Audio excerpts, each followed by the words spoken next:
Since the dawn of civilization, spies of every nation and culture have worked to infiltrate their adversaries and glean the information that will give their side the advantage. The stakes are sky high, the strategies varied and imaginative, and the ultimate sign of success is that no one ever even knew you were there. In each episode, we will explore the moral and ethical gray zones of espionage, where treachery and betrayal go hand in hand with cunning and courage. This is the Spycraft 101 podcast. Welcome to your clandestine classroom. This is episode number 135 of the Spycraft 101 podcast. My guest this week is Howard W. Cox. Howard is a former federal prosecutor, criminal investigator, and senior intelligence service officer. After graduating from Georgetown University Law Center, he served as a trial attorney for the U.S. Army's Judge Advocate General's Corps, followed by many other investigative and prosecutorial assignments throughout the federal government. His final position before retiring from federal service was as the Assistant Inspector General for Investigations at CIA. I invited Howard onto the podcast to discuss his newly published book, American Traitor, General James Wilkinson's Betrayal of the Republic and Escape from Justice. It's the story of the highest-ranking federal employee to ever be investigated for espionage, the Commander-in-Chief of the United States Army. Wilkinson served for more than 40 years under America's first 4 presidents, all while acting as a secret agent for the government of Spain. But before we continue, I've got something special to share with all of you, something I believe you're going to find as fascinating as I do. It's the whale hunting newsletter from investigative journalists Tom Wright and Bradley Hope. If you're a longtime listener to the podcast, you might remember Bradley, who was my guest for episode 87. I think I have a good grasp of what piques your interest, and I can tell you that whale hunting will take you on a deep dive into the worlds of money and power that you just can't find elsewhere. Uncovering the infamous 1MDB scandal, the world's biggest financial fraud, was like a red pill moment for Tom and Bradley. It revealed to them how the world really worked, and how the strings of power are pulled by elusive figures.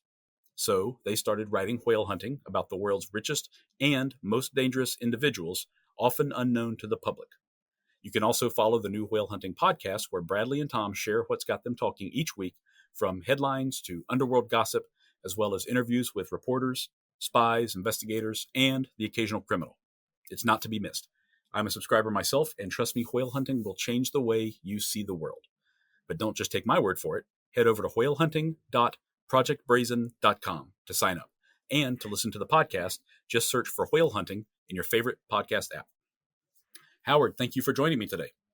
Well, thank you very much for having me. I'm delighted to be here. I'm glad to hear it. I have to admit up front that I have not studied early American history from late 18th, early 19th century nearly as much as I've focused on the 20th century. So as I was reading your book, I was learning almost everything about this story for the first time, and it really is incredible.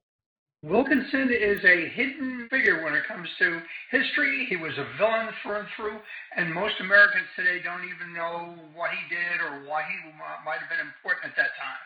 Yeah, I can understand that totally, but luckily we're here to help shed some light on that, and you've done a tremendous amount of work to bring this story to light to modern audiences, I think.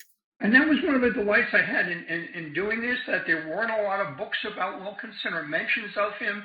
When we talk about the founding fathers, most of them failed miserably in supervising Wilkinson. Mm-hmm. And so I think this provides an interesting insight in how oversight and command relations were done in the early American Republic. Yeah, I agree totally. It was very frustrating for me to read how he just continued to get away with everything that he did time and time again. And of course, the structures were not yet in place. The institutions had not really been built to catch this kind of thing. But, the leaders of that time were in so many ways very smart and capable and understood the threats. So it's really unfortunate that he was able to get away with everything, as we're going to get into, I'm sure. Yep. So what was it that led you to research and write this book in the first place? Well, my undergraduate degree was in history, and although I knew I was going to go on and become an attorney, I've always loved history, and I've always maintained an interest in reading about history. And so one of my first jobs after I became a lawyer was going into the Army in the Judge Advocate General Corps, and I was a trial attorney. And for the most part, I'm representing corporals and privates, And I was wondering, who was the highest ranking Army officer ever to be court-martialed?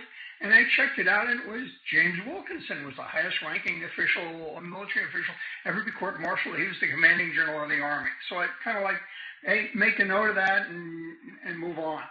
So when I got out of the Army, I eventually went to work for the Defense Department Inspector General's office, where I was investigating contract fraud. And one of the aspects of contract fraud is contractors bribing DOD officials. And I wondered, who's the highest ranking DOD official who ever accepted bribes from contractors? And doing a little checking again, it ended up being James Wilkinson. Among the many misdeeds that he did as the commanding general was he took bribes from contractors. And as a result of that, many of his troops died of malnutrition because he's accepting bad food from contractors. So I made a note of that. And then when I went to work for the Central Intelligence Agency, again, I wondered, who was the highest ranking government official who's ever been charged with being a spy for a foreign power? It was James Wilkinson. So when I just kept, and then, finally when I retired, I moved to a place called Frederick, Maryland, and Wilkinson was court-martialed here in Frederick. So that's sort of just like, it's just too many coincidences here. This is a book that needs to be written. Yeah. So those are the primary reasons why I chose Wilkinson as a subject of the first history book I ever wrote. Wow. I asked this question of almost every author that I talked to, and I think this is the most clear-cut example of, fate decreeing that you needed to write this book that I've ever heard. Yep. I agree completely. So let's go back to Wilkinson's early life then. So he was born in Maryland, I believe. He was the son of a wealthy tobacco plantation family in Maryland. The trouble was he was not the firstborn son, so the family needed to find an appropriate job for him that was befitting some of his social class, and they sent him to medical school in Philadelphia. And at the time, this is 1773, 1775, the medical school in Philadelphia was the only medical school in the United States. And so he goes to medical school there, but simultaneous with being in medical school at that time, you have the Continental Congress that is meeting in Philadelphia, and he sort of gets the patriot bug. And so when he graduates from the medical school, he comes back here to Frederick County, Maryland, to open up a practice of medicine. But at the time, most of the people in Frederick were of German heritage. He wasn't German, he wasn't local, he didn't speak German, and he decided that rather than practice medicine, he would join a militia unit in anticipation of joining George Washington's Continental Army up in Boston. The trouble was the local militia unit was made of riflemen, and he just felt that he didn't fit in all that well with rough backwoodsmen, so he decided to join a militia unit that was located in Georgetown that was made of wealthy socialites. And so he commuted by horseback 40 miles to go join and drill with this unit. The trouble was, since he was a stranger there as well, he didn't get a commission with them either. Washington decided to lay siege to the British Army in Boston.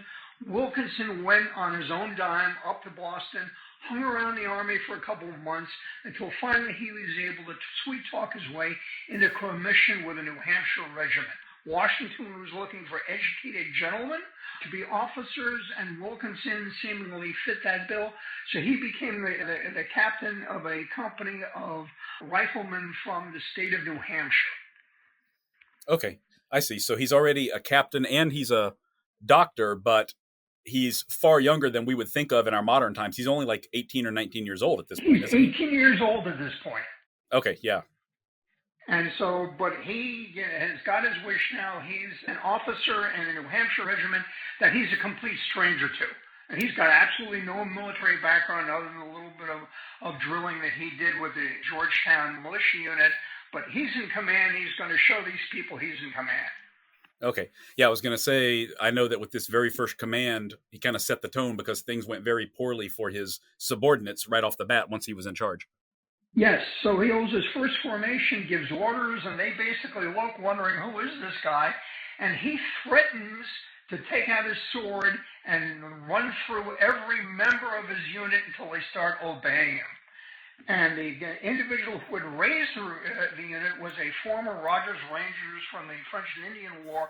He resented the fact that he raised his regiment. Here is this Wilkinson, this 18-year-old kid from Maryland, who's in command, and he gives Wilkinson a hard time, and Wilkinson has him court-martialed. So the very first order he gives results in a court-martial of a subordinate. And George Washington likes this because Wilkinson is seeking to instill discipline into the troops, which is exactly the message that Washington wanted to send. Mm-hmm. Mm-hmm. Yeah, initially they're kind of not realizing what they're dealing with, of course, because they haven't had much experience with him yet. But how did that go? Did he instill that discipline, or did he just turn the troops against him as he was their commander? He was successful in providing some degree of discipline.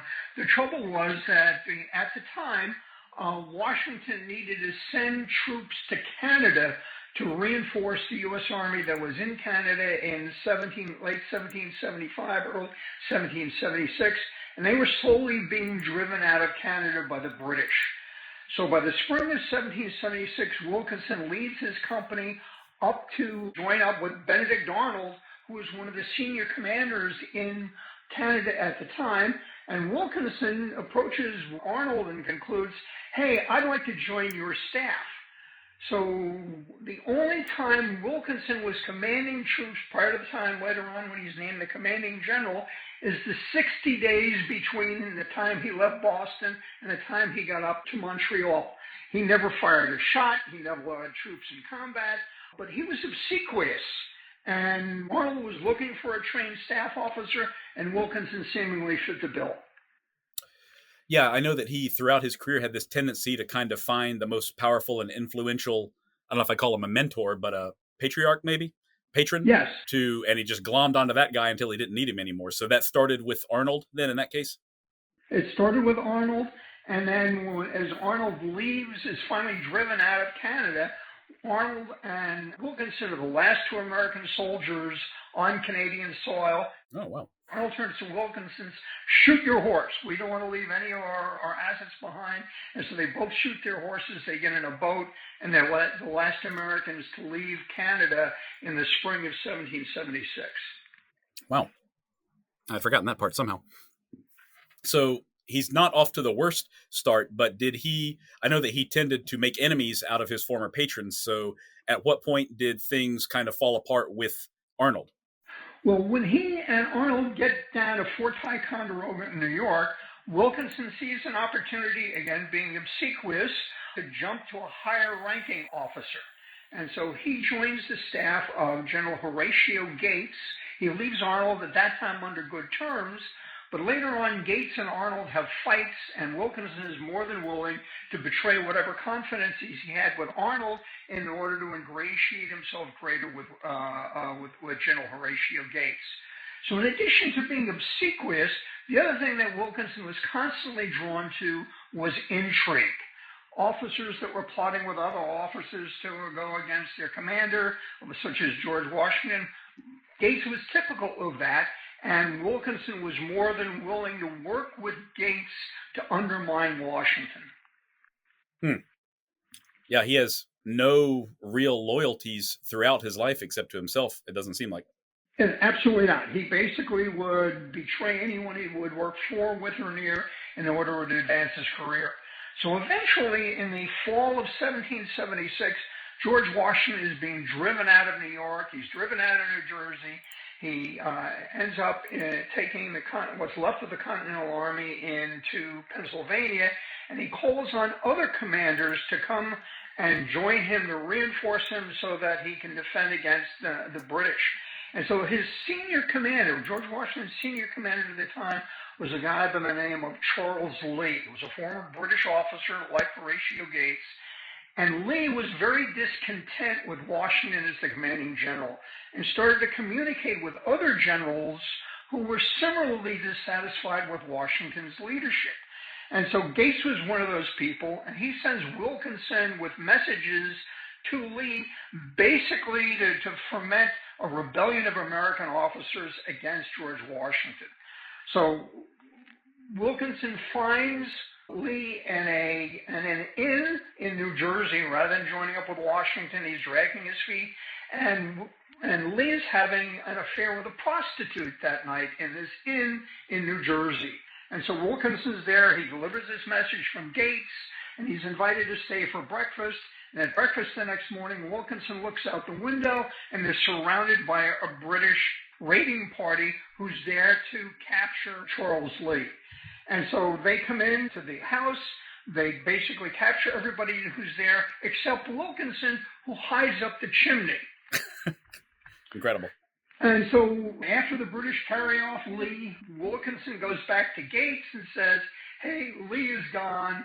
And Gates recognizes that he's going to have to, at least for the time being, he's now the number 2 officer in the Army, and he's going to have to try to support Washington. So unfortunately, now we're heading towards the Battle of Trenton in December of 1776. Gates, for all intents and purposes, who's the number 2 man in the Army, deserts the Army. He decides, I don't like this, I'm going to go to Congress and tell them there's a better way to run the Army. And Wilkinson then decides, I'll stick with Washington. So he joins Washington crossing the Delaware River. He's present then as an aide to one of Washington's other generals at the Battle of Trenton and the Battle of Princeton. And he's now somewhat back in good graces. And Gates, however, decides he's going to lobby to become the commander of the Northern Army. And that's the army that would face the British coming down from Canada in 1777. And so when Gates gets that assignment, Wilkinson once again sucks up to Gates and is named Gates's senior aide to assist Gates in defending northern New York against the British invasion. Yeah, things are changing quickly here, but is this where his relationship with Gates also goes sour? Was that the point, or did it come later? This happens a little bit later. Benedict Arnold, for all intents and purposes, most historians agree today, won the 2 battles of Saratoga, which was the most important battle in the Revolution because by winning that particular battle, the French came in on that side. And Gates couldn't stand sharing credit with Arnold. And after the first battle was done, Wilkinson is assisting Gates in basically foul-mouthing Arnold. Arnold doesn't have a command, but he hangs around for the second battle, and without orders, he leads the American troops to victory. And so as a result of that, Arnold is wounded a second time. He no longer is able to have a field command. And at the time, the tradition was that when we win a big battle, the commanding general, in this case Gates, would pick a senior officer to take news of that victory to the Continental Congress, to George Washington, and he picks Wilkinson as the messenger and recommends that Wilkinson get a 2-level promotion to brigadier general. And so as a result of this, Wilkinson is now the youngest general in the Continental Army, never having commanded troops in combat, never having led troops in combat, but he's now a 19-year-old brigadier general who's a senior aide to Horatio Gates. That's incredible. All this comes from just the right exposure to the right people at the right times for him. And I don't think anybody realizes yet the consequences, the long-term consequences for America for promoting this guy so quickly. That's correct. And so Gates is now in a position where he thinks he should be the commanding general of the U.S. Army. And now Wilkinson, he's engaging in something known as the Conway Cabal, which is basically a variety of officers and congressmen who weren't happy with Washington. And basically what Gates tries to do is foment discontent by other officers. And so he sends Wilkinson down to the Continental Congress, and Wilkinson is aware of what Gates is doing. And one night, Wilkinson gets drunk with the staff of officers who are loyal to Washington. And in a drunken disclosure, Wilkinson discloses the fact that Gates is working behind the scenes to have Washington removed. And Washington, in a masterful piece of political leadership, basically exposes this based upon Wilkinson's drunken disclosure. And at some point then, Gates then says, oh no, this wasn't my idea, this is Wilkinson's idea. And he tries to blame the whole thing on Wilkinson. Washington isn't buying it. He basically calls Gates a liar. And when Wilkinson finds out now that Gates has thrown him under the bus, Wilkinson challenges Gates to a duel. Oh, man. And so the first time they go to duel, it doesn't happen. But later on, there's a second opportunity for where Wilkinson and Gates have a continuing falling out. This time they actually have a duel. And the only time I could figure out that whenever Wilkinson fired a weapon in anger was when he had this duel with Gates. He fired it at his commanding officer and he missed. Wow. But as a result of this, Gates is on the out, and Wilkinson realizes he can't. Virtually every other officer in the Continental Army objected to the fact that Wilkinson had gotten this unwarranted promotion, and in a few instances where he acted in an honorable manner, he resigns his commission and leaves the Army. Okay, I see. So what does he go back to then? I mean, his doctor practice, or does he strike out on his own as a businessman, or what exactly? Well, he married well. At this particular period of time, he married into the Biddle family, who were wealthy Quakers from Philadelphia. He married a woman 13 years his senior by the name of Ann Biddle. And the Biddles were heavily invested at the time, right after the Revolution, in land in western Virginia, in an area that ultimately became the Commonwealth of Kentucky. And so Wilkins decides to take his wife and his young children out to Kentucky and make his fortune as a businessman in the wilderness of Kentucky.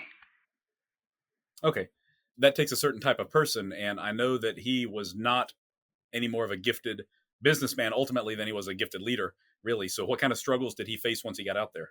Well, you're absolutely right. Wilkinson was not a good business person. And the trouble that they had economically at the time in Kentucky was that Kentucky was part of the Commonwealth of Virginia.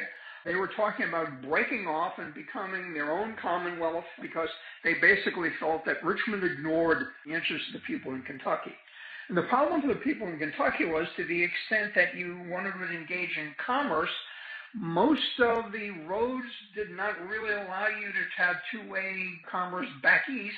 And so the way you get your goods to market was take them down the Ohio River, take them down the Mississippi River, and sell them in New Orleans. Mm-hmm. The problem was the Spanish controlled New Orleans at the time, and they didn't want an American presence.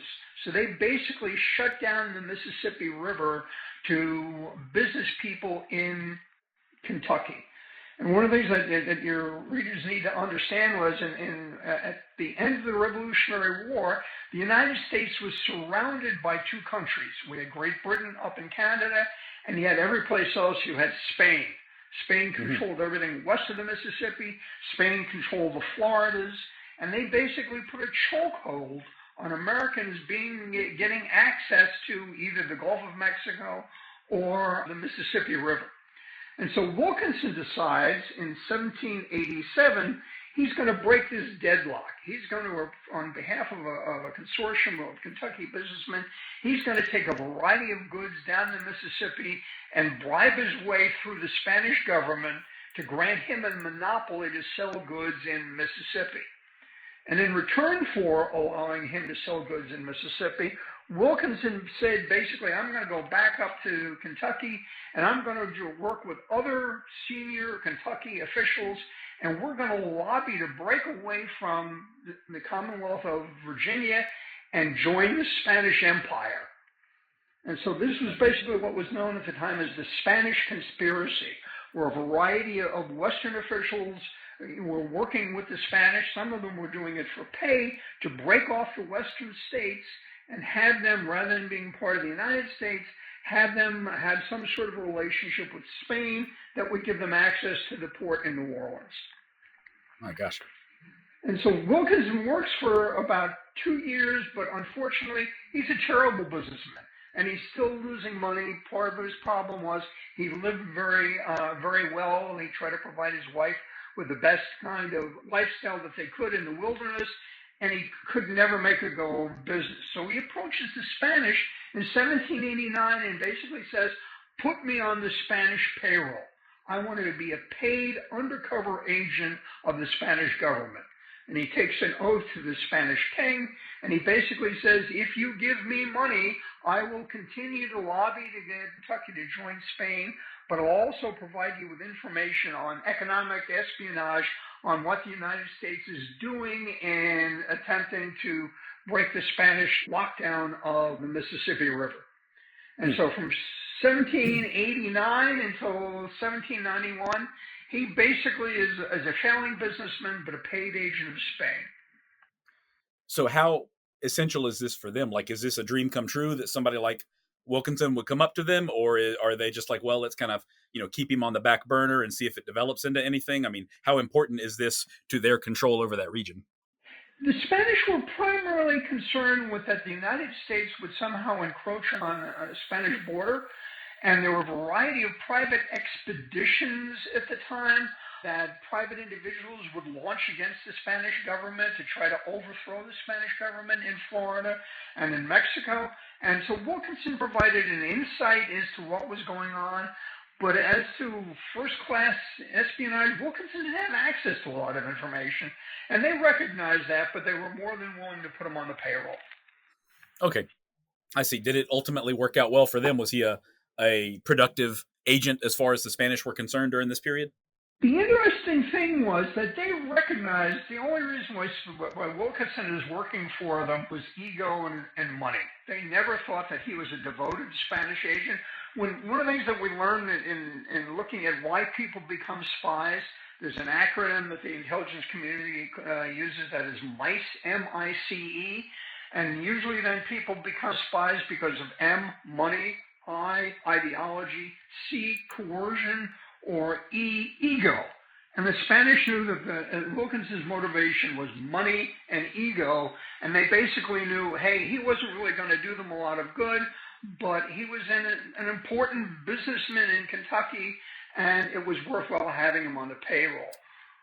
Where that changes is in 1791, he still doesn't have enough money, and he decides he's going to rejoin the Army as a senior Army officer, and now he can provide the Spanish with first-hand espionage information as to what the U.S. Army is doing that might have an impact on the Spanish Empire.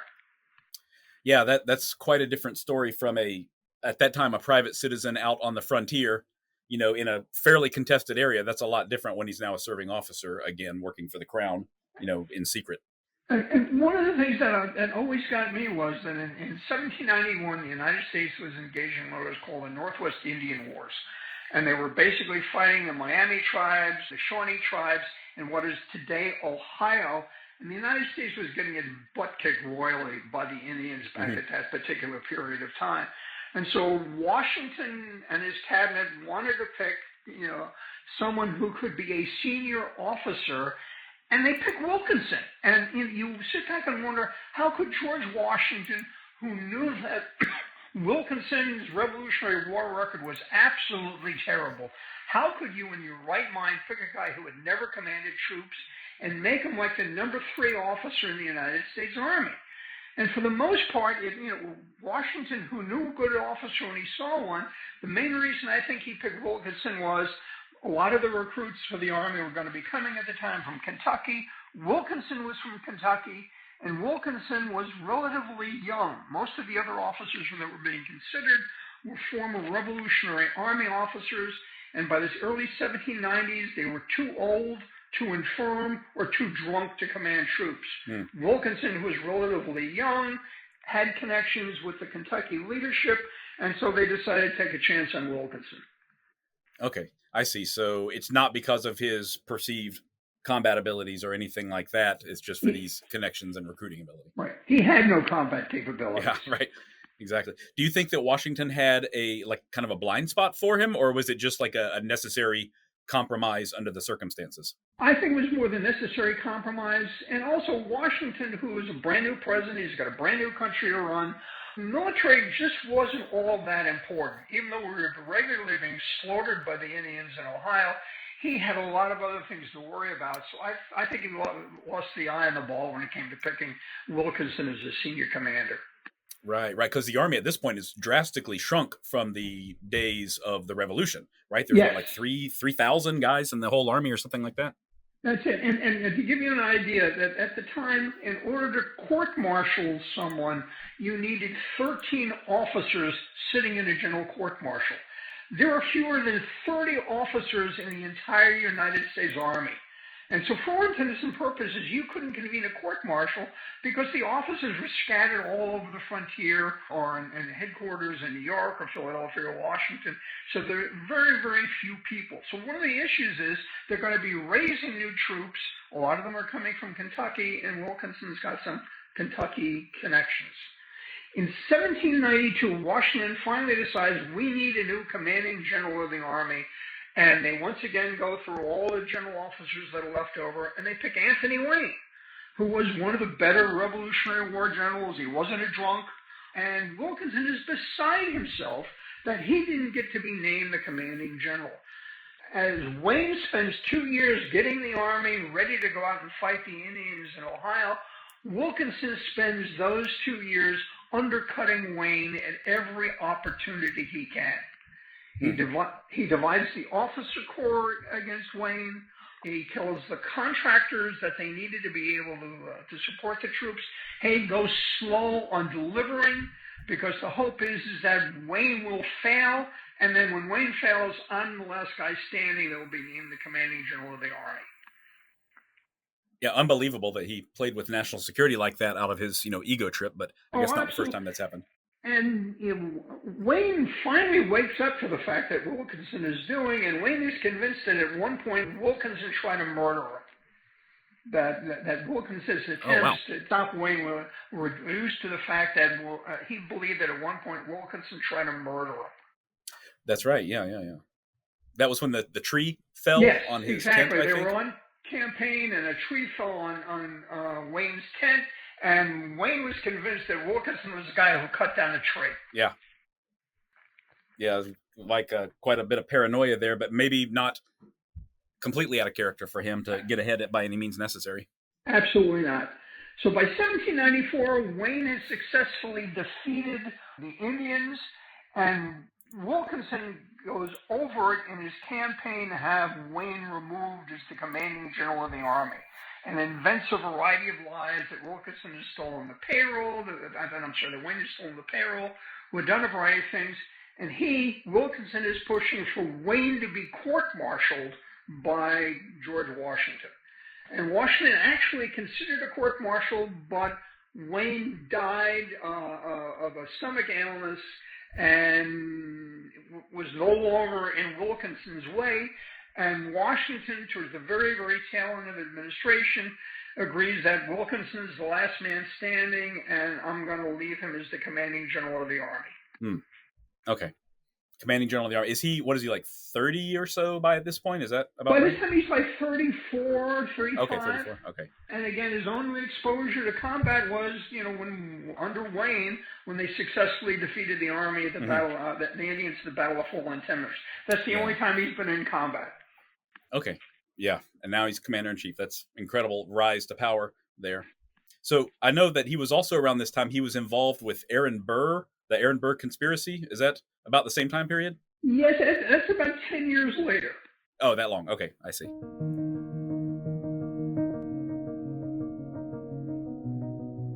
Every day, you're under attack, whether you realize it or not.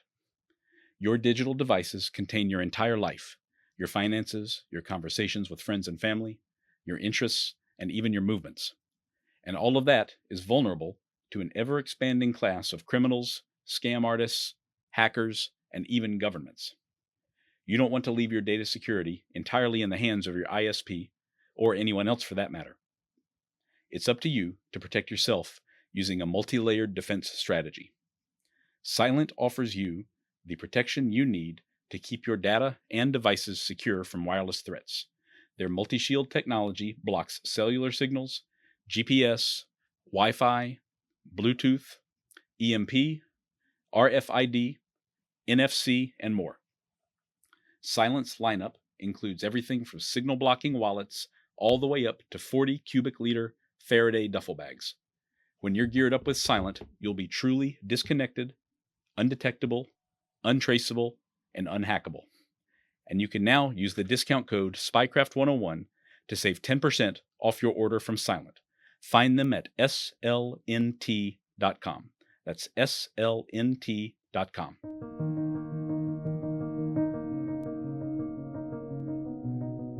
So during this period of time, Wilkinson is now the commanding general. John Adams is now the president of the United States. And Wilkinson basically reaches a deal with Adams. He basically tells Adams, look, you're under attack. You, Adams, are under attack all the time by people who are lying about you. I'm under attack by people who are all the time who are lying about me. We're both victims of the calumny of our enemies. You should ignore any bad things you hear about me. Wow. So during the 4 years of Adams' administration, he basically ignored any bad information that came to his attention about Wilkinson. That's a very easy out for him then in that case. And I assume it was probably true that people were saying bad things about him all the time. Yes, absolutely. So the two of them basically, survived the Adams administration. And now Thomas Jefferson gets elected in 1800. And Jefferson has no background at all in the military. Henry Dearborn is his Secretary of War, and they basically have no love for Wilkinson. So basically, they send him for 2 years out to do survey parties, to map out where the Natchez Trace is going to be, to negotiate treaties with the Indians. But Jefferson really didn't care at the time about the military and didn't care about Wilkinson, so it was a good opportunity to get Wilkinson out of everybody's hair and just basically ignore the guy. Where that changes is in 1804, Wilkinson had a relationship with Aaron Burr that went back to them both serving together in the Continental Army up in Canada in 1776. So he was a social acquaintance of Aaron Burr's. Burr helped get Wilkinson's kids into Princeton, but he didn't have a real solid political connection with Burr. But by 1803, Jefferson decides we need to buy New Orleans and ships diplomats over to France to basically say, look, the Spanish are talking about shutting down the port again. Spain and France are engaged in relationships where basically France is now taking over New Orleans. And so Jefferson decides he's going to go and buy New Orleans. And when he sends a delegation over to deal with Napoleon, Napoleon surprises the delegation and says, for $15 million, I'll sell you the entire Louisiana territory. We'll throw in everything west of the Mississippi. And so Jefferson's negotiators recognize the deal when they see it. And in December of 1803, there's going to be a formal ceremony turning over the Louisiana territory to the United States. Wilkinson, as a commanding general of the Army, happens to be in the neighborhood. So he's made one of the formal U.S. commissioners to accept the turnover of the Louisiana territory to the United States. And so, but by this time, Wilkinson has sort of chilled on his relationship with the Spanish, but sees this as an opportunity to negotiate a $200,000 bribe from the Spanish to go back on the Spanish payroll. My gosh. And in return for being put on the Spanish payroll, he says, look, I will give you up-to-date information on what Thomas Jefferson is doing. I will take your requirements and go and ask Thomas Jefferson questions that I will feed to you that will give you information on what the United States' intentions are. And one of the things that you should be aware of, Spain, is that Thomas Jefferson intends to send out exploration parties into the Louisiana Purchase to explore the border with Spain. And you need to send armed troops out to capture or kill these exploration parties. And so one of those parties was the Lewis and Clark expedition. Wilkinson tells the Spanish, this is where they're going to be leaving from, this is where they're going to be going. You need to send out cavalry to capture or kill Lewis and Clark. And so the Spanish tried that, and unfortunately, it was a big country, they didn't find them. But there were two other expeditions that Jefferson sponsored that Wilkinson did indeed tip the Spanish off, and the Spanish was able to turn back those other two expeditions. So by this time, Wilkinson is now an active agent of Spain. It's now 1804, and Jefferson is going to be going up for his second term and wants to be rid of Aaron Burr. But needs Aaron Burr, who by this time has killed Alexander Hamilton. He's the vice president of the United States. He's wanted for murder. But Jefferson is engaged in a campaign against Federalist judges that have been appointed by President Adams. And so he has one particular federal judge impeached by the House. They're going to be tried by the Senate. And he needs Aaron Burr as the president of the Senate to deliver a guilty verdict.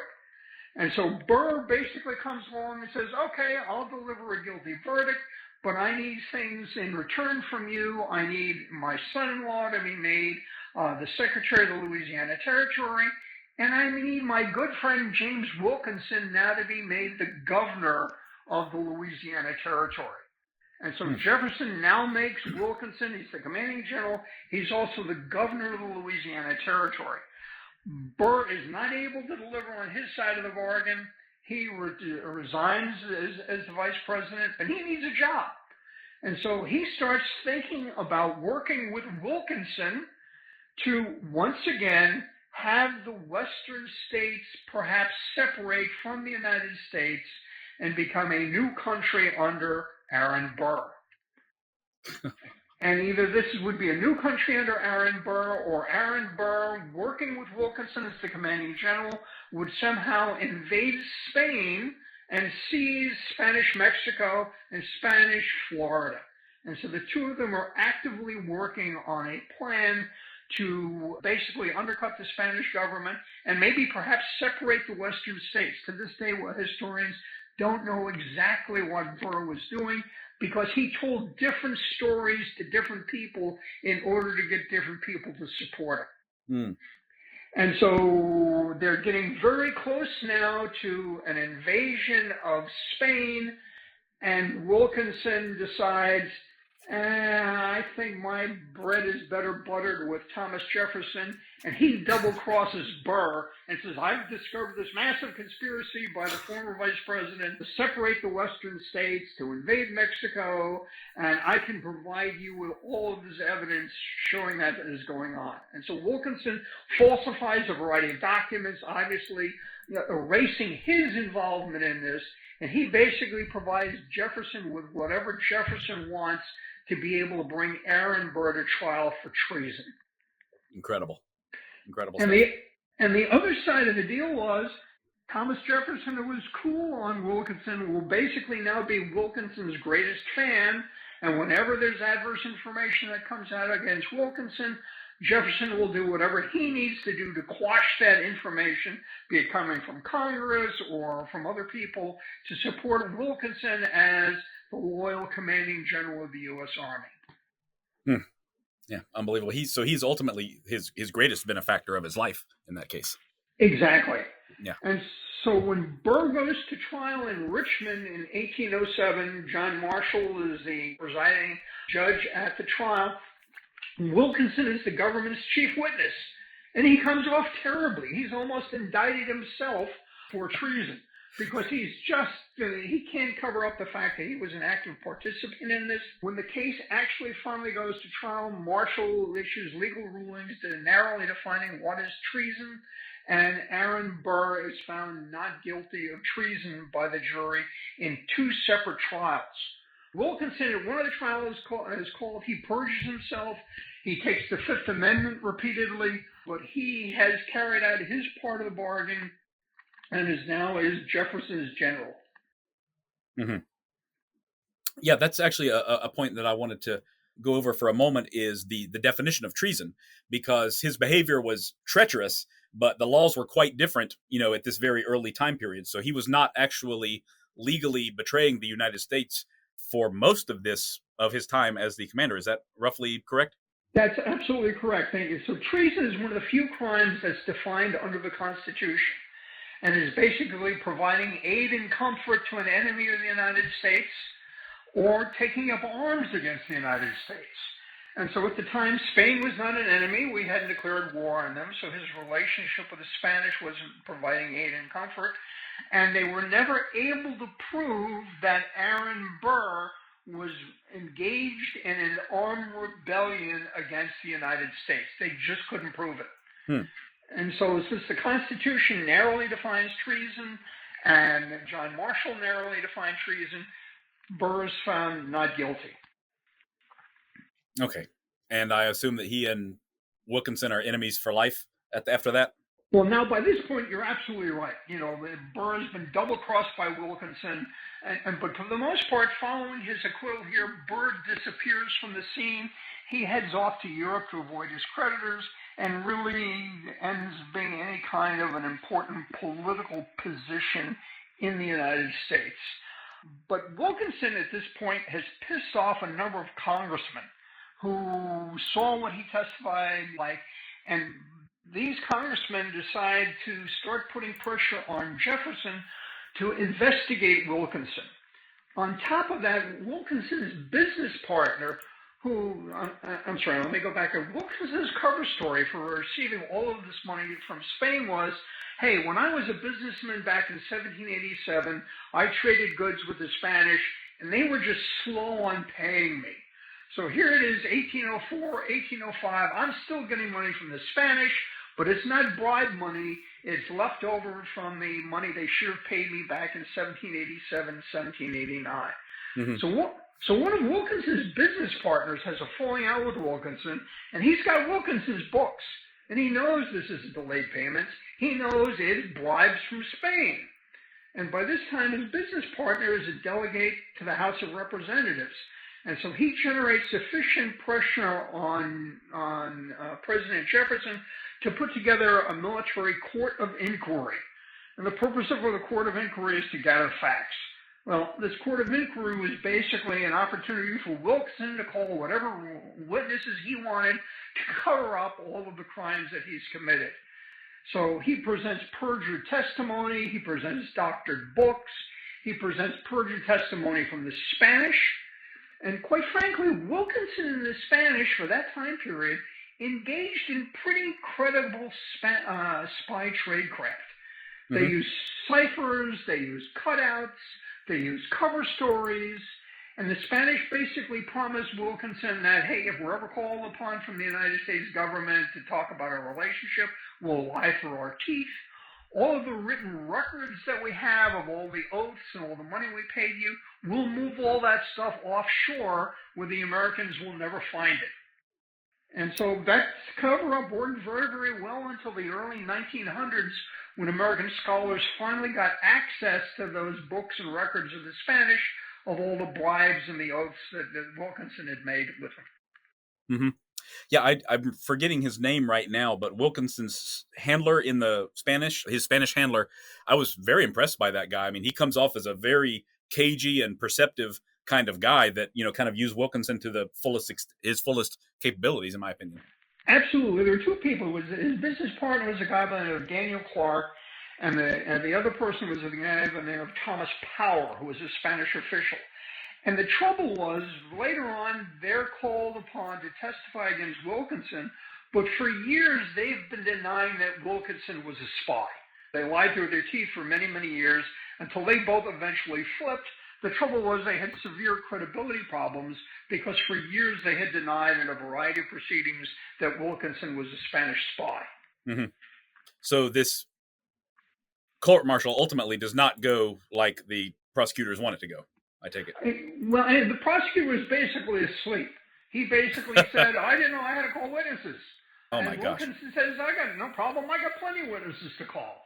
And so he calls a variety of witnesses, and the court of inquiry finds that Wilkinson was not a Spanish spy. They publish their findings, and then Wilkinson is allowed to steal the record of the proceedings. So a few years later, when Congress goes along and says, hey, we want to look at what you people found, they can't find the record because it was stolen by Wilkinson. My gosh. Unbelievable. This guy, he is ambitious. I will give him that. He's got a lot of chutzpah.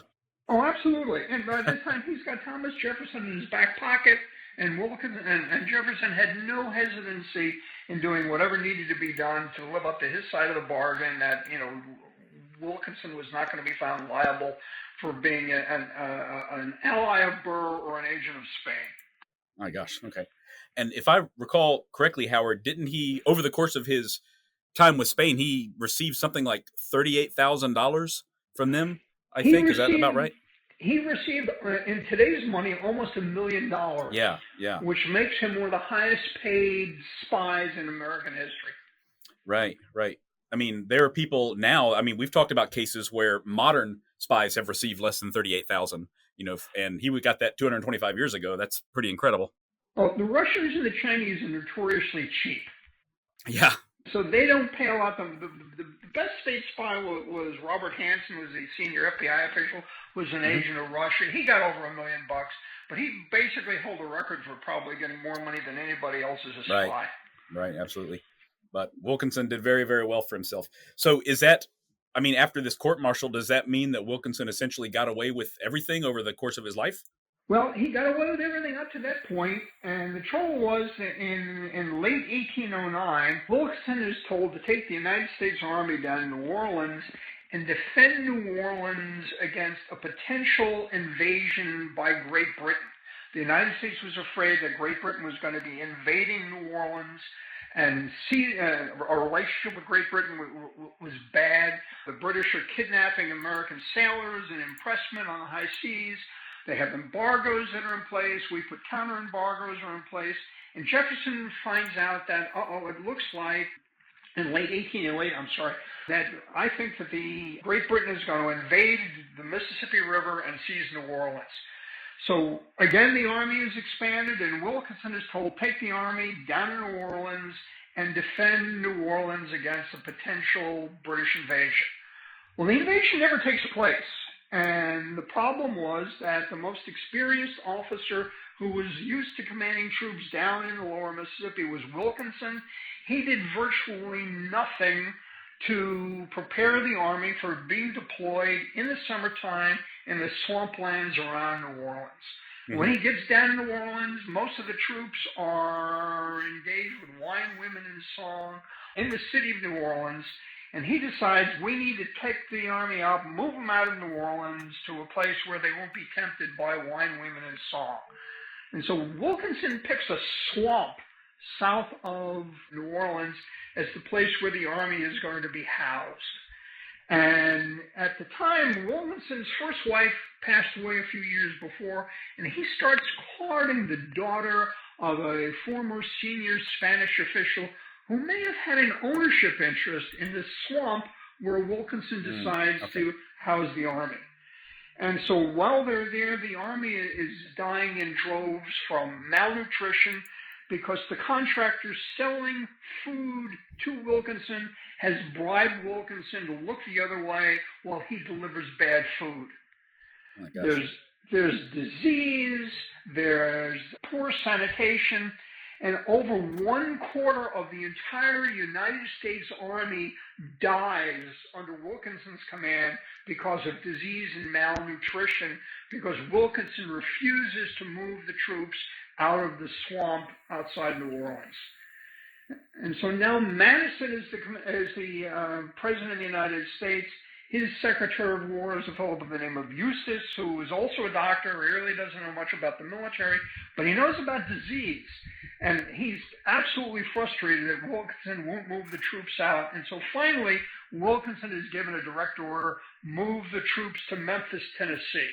And so, as I said, by the time they get the troops out of New Orleans and out of the swamps, 1/4 of the entire United States Army has died or deserted. Yeah, Howard, we talk a lot about, a variety of betrayals on this podcast, but that is a level of cold-heartedness that is kind of hard to overcome, really. Just sentencing your men to death like that so that you can curry favor with your father-in-law and skim some off the top with the contractors and all that. It's unreal. Absolutely. And so by this time, Wilkinson is relieved of command, and the decision is, should we court-martial Wilkinson, for doing this?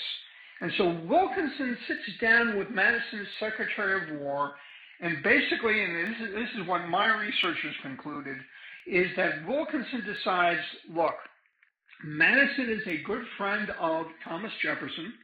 If it appears that I've done all these terrible things, it will make Madison look bad, it will make Jefferson look bad, it will make John Adams look bad, it will make George Washington look bad.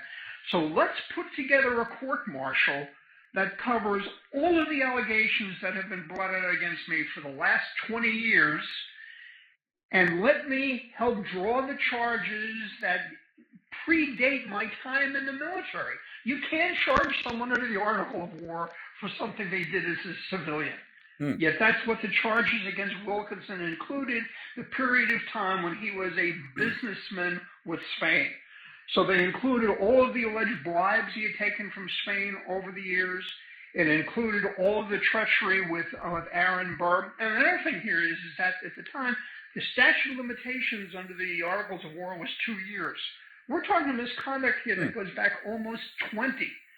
Yet Wilkinson is the one that is pressing for a broad set of charges because he knows he can guarantee that a military jury will find him not guilty.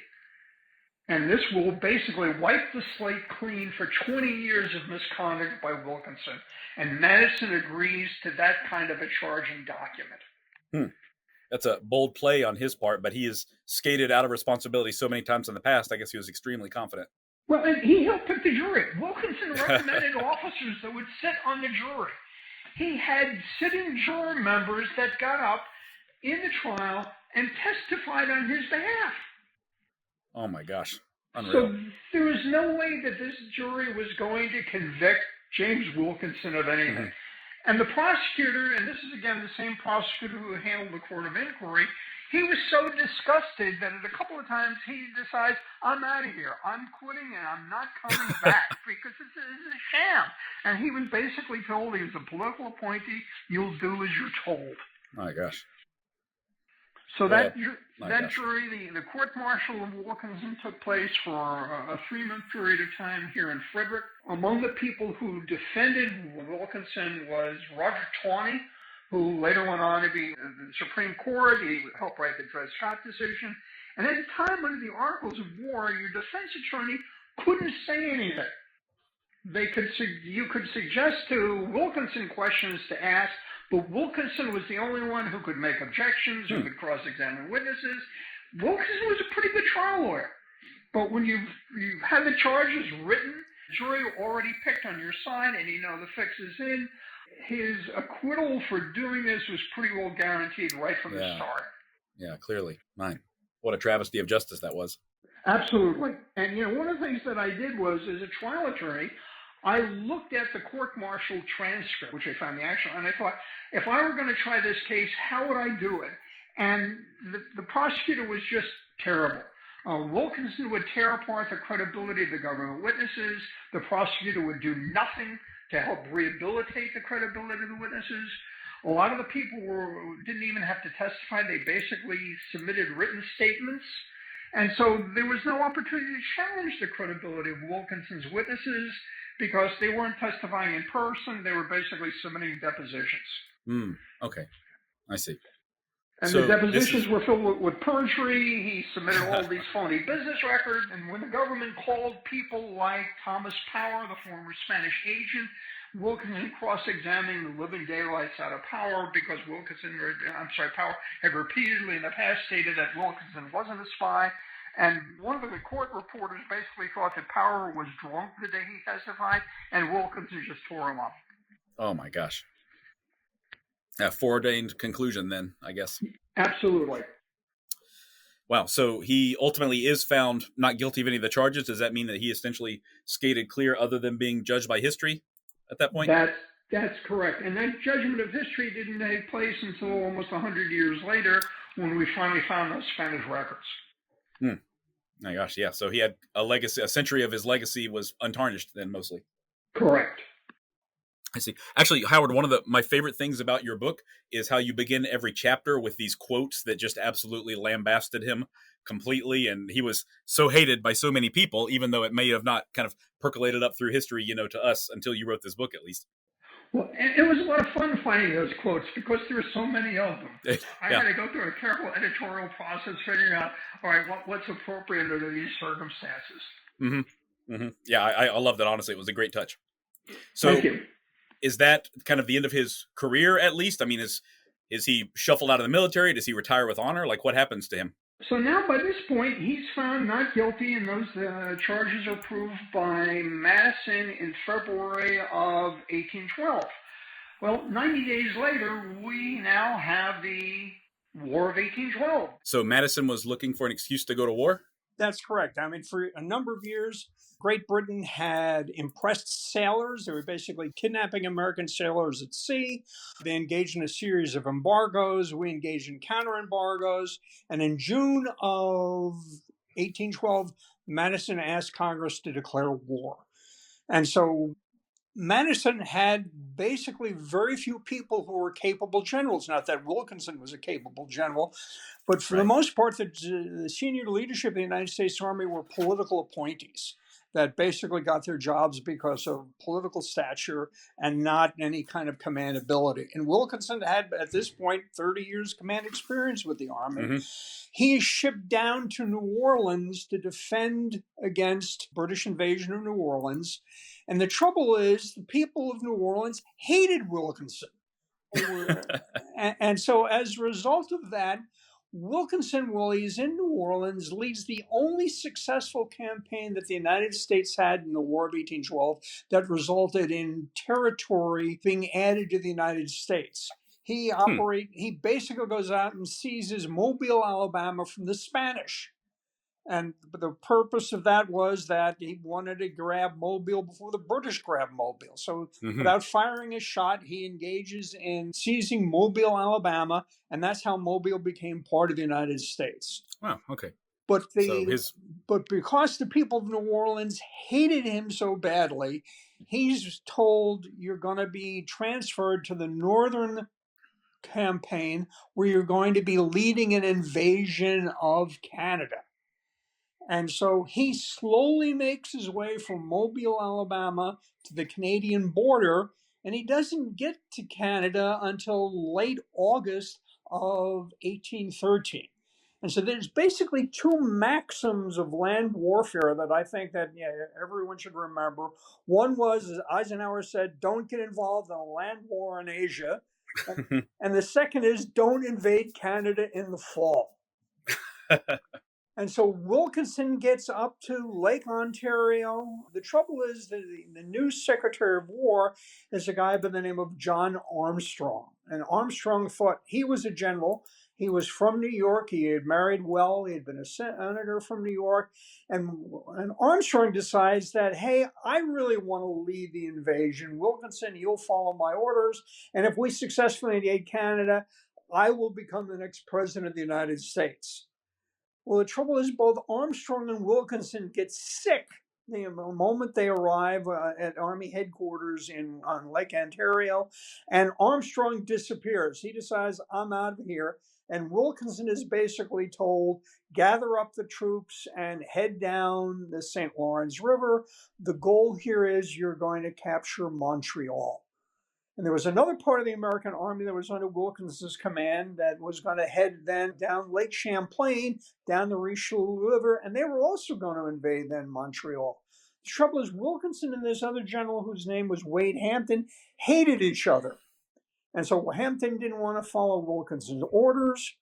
And shortly after crossing the border into Canada, Hampton's army is defeated by a Canadian scratch unit of militia. Hampton outnumbers them 4-1. And he decides, given the fact that I lost this battle, I'm going to turn around and head back to New York, and I'm going to end my portion of the invasion. So Wilkinson is now sick. He has 7,000 troops in 300 open boats that are sailing down the St. Lawrence River in the now mid-fall. There's a hurricane that hits this fleet. There's snow that hits the fleet. There's bad supplies that, once again, we're dealing with incompetent and corrupt quartermasters. And so finally, towards the early part of November of 1813, Wilkinson is too sick to leave his ship. The American army is defeated again by a British force that's like 1/4 of the American army's side. And Wilkinson decides, I'm going to take the American army back across the border into New York, where they're basically told, build a camp in the middle of winter and do the best you can to feed yourself and keep warm. So this is basically a frozen version of New Orleans, where many of the American troops are now dying of exposure, of bad food. Wilkinson is again relieved from command, and he's going to be court-martialed again for his incompetent leadership of the 1813 invasion of Canada. Now, that court-martial doesn't take place until 1815 at the end of the war, because they don't have enough officers that can sit on a court-martial.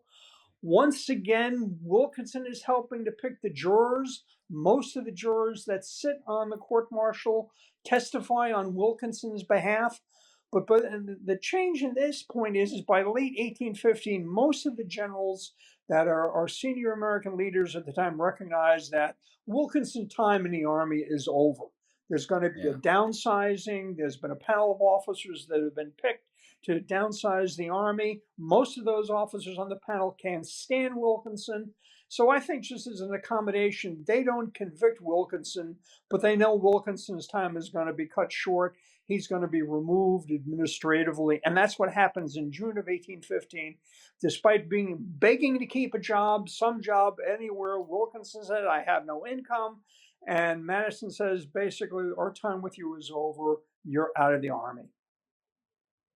So at the time, there were no pensions. Wilkinson didn't have a pension, and he needs money. So the way he decides he's going to make money in 1815 to 1816, he's going to write his memoirs. And by writing his memoirs, he's going to accomplish two things. Number one, he's going to settle scores with all his political enemies. And then number two is he's hopefully going to make some money. The 3 volumes of his memoirs are just terrible. One of the people I mentioned in the book who reviewed it basically said it's one of the most mendacious books ever published in American history.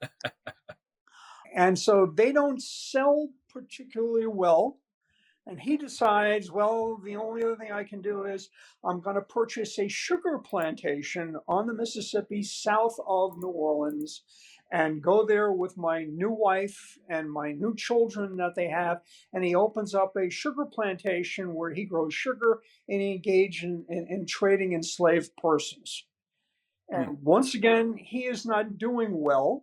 And so he decides to fall back on one of the things that he knows well, and that's international intrigue. And so by 1821, Mexico has succeeded in obtaining their independence from Spain. And Wilkinson heads off to Mexico City in the hopes that he will be named the United States minister to Spain. The trouble is, by this point, James Monroe is now president of the United States, and he hates Wilkinson. At some point earlier, he said, when Jefferson offered him a job where he would be under Wilkinson's command, Monroe said, I'd sooner be shot than taking a position under James Wilkinson's command.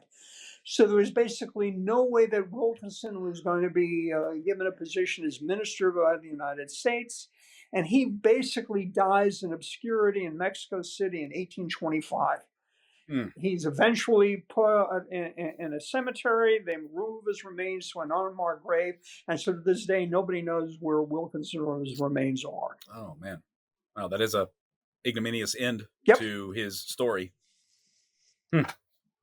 Incredible. So, and like you said, his true legacy didn't really come out for over 100 years at that point, right? So he was he somewhat well remembered, you think? I mean, people were taking, were people taking his memoirs at face value to a certain extent, or what?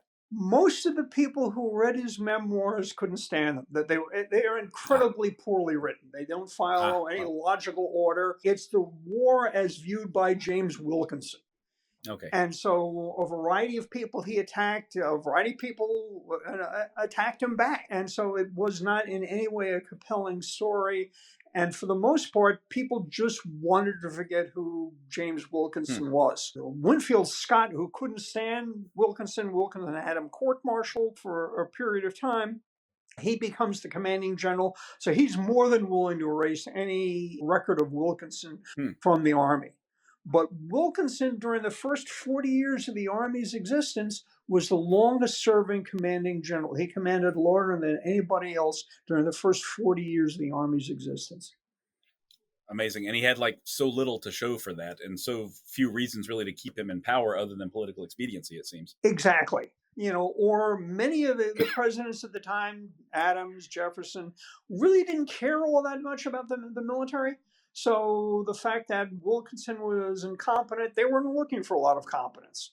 And as long as he kept them out of the headlines, they were happy. It was only later on, where his involvement with Burr, that he could have become an embarrassment. But when he becomes Jefferson's general and agrees to perjure himself to frame Burr, Jefferson was more than willing to put up with it. That's unfortunate. What a stain on our early history as a new country. Absolutely. Very sad stuff. But he is a fascinating character. I mean, I couldn't believe what I was reading at multiple points throughout the book. That's for certain. Well, and he was involved in, again, he was drawn to intrigue. And so he was involved with Gates in trying to get rid of Washington. He was involved with Burr in trying to, divide the country in half. He worked for the Spanish against American interests. He compromised tried to compromise the Lewis and Clark expedition. All of this was done because he wanted to make money. None of it was done based on any kind of ideology. Yeah, what a mercenary figure he was, and so purely self-interested. It's amazing. So, Howard, this has been really fascinating. I love this story, and I'm really glad we had the chance to talk about it. What are you working on now that the book is published? Do you have another book you're going to work on now? I don't know. I'm kicking around a couple of different ideas. I had never written a history book. Again, my background was in the law, and I wanted to be able to write a book that would be accepted by a popular audience, but also be accepted by historians. And so I wanted to make certain it was properly researched, properly footnoted. And one of the problems I ran into in writing this book was when I started the research before the pandemic hit. But then in the middle of doing the research, libraries shut down, universities had shut down. And so much of the research that I had to do for this book was online. There's a broad variety of online resources. There's something called Founders Online, where the Library of Congress is categorized and put online almost all the correspondence of the Founding Fathers. And so wading through thousands upon thousands of letters was interesting. But then finally, when the pandemic lifted, I was able to go out to a number of places like the Library of Congress and the Chicago History Museum. So I enjoyed doing all that research, but I haven't come up with another subject yet that has caught my interest yet that I'm willing to put the time in. I'm still thinking about it. Okay, that certainly makes sense. And I know this was an incredible effort on your part. I read it in 3 or 4 days, but I know it took you a heck of a lot longer than that to do all the research and writing. But I certainly appreciate the effort on your part. Yeah, it was like a 6-year project, and I enjoyed every minute of doing it. Just don't know if I could do it again. If I found something that interested me, I probably would do it, but I haven't found one yet. Okay, yeah, I can understand that. I certainly hope you do. It is a very compelling story, and there might be another compelling and mostly unremembered or untold story out there as well. Well, and that's what made it half interesting, was shedding lights on an area of history that really the light hasn't been shown on in the past. And that was part of, quite frankly, the enjoyment of doing it, of providing some sort of counterpoint to the traditional view of Washington and Lincoln and Jefferson, knowing that, they weren't always right. Yeah, I have to admit that I kind of see them, one-dimensionally, as the infallible founding fathers.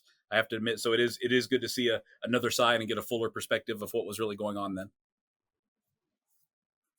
So, Howard, do you have like a public profile of any sort? If people want to look you up after this, you have a website or social media pages, anything like that, if the listeners want to connect with you? I haven't done that. The best way is through my email address, which is howardwcox2@gmail.com. Oh, okay, great. Yeah, we'll share that out if you don't mind. I might get some questions. Okay, well, fantastic, Howard. I really appreciate your time, and I'm really glad I had a chance to read the book. For those of you who want to pick it up afterwards, it is American Traitor, General James Wilkinson's Betrayal of the Republic and Escape from Justice by Howard Cox. So thanks again for your time, Howard. This is a great talk and a great story as well. Thank you very much, Justin. Take care. Take care now. If you're interested in more of Spycraft 101, look for my page on Instagram at Spycraft 101. You can also find more great articles on my website, spycraft101.com. Thank you all for listening, and I hope you'll stick around because there's lots more to come. Disclaimer. This podcast is for entertainment purposes only. The stories and statements expressed herein are experiences and opinions They may not reflect the views of the host or the production studio. It's okay if you disagree with our content. No piece of media is right for everyone. If you love Spycraft 101, please check us out online, on Instagram, on YouTube, and especially on Patreon. Thank you for listening.